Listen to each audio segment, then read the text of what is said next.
natin ngayon ay Pata Humba. Yung ating mga ingredients ay isang pirasong pata, 4 cups ng water, 1 litro ng coke, ground black pepper,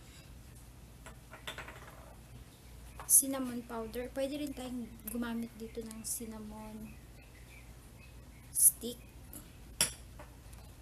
salt, 1/4 cup oyster sauce, isang kutsaritang star anise,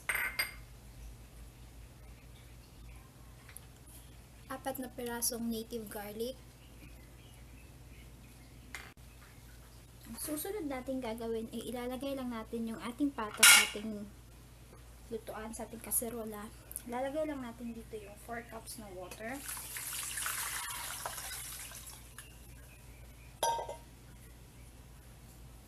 Yung ating 1 litro ng coke.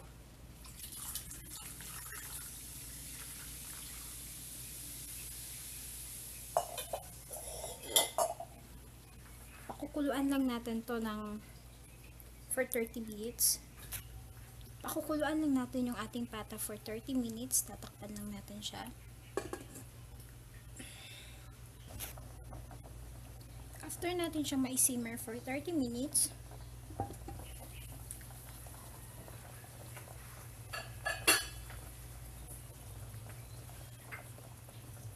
lalagay na natin ito ngayon yung ating garlic.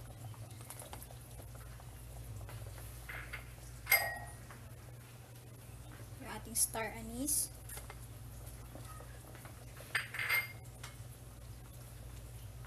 Yung ating oyster sauce.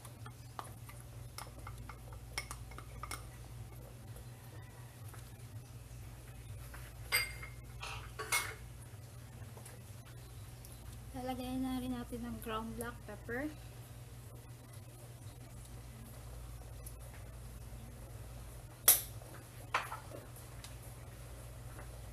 Yung ating cinnamon.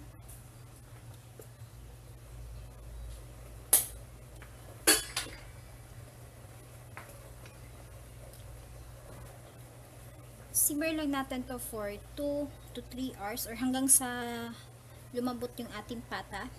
Pwede rin tayong magdagdag ng ating tubig pag hindi pa siya malambot at wala ng tubig. Low fire lang din.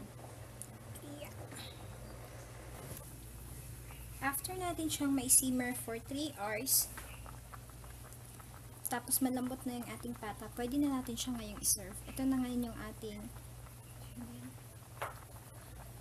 Pata Humba.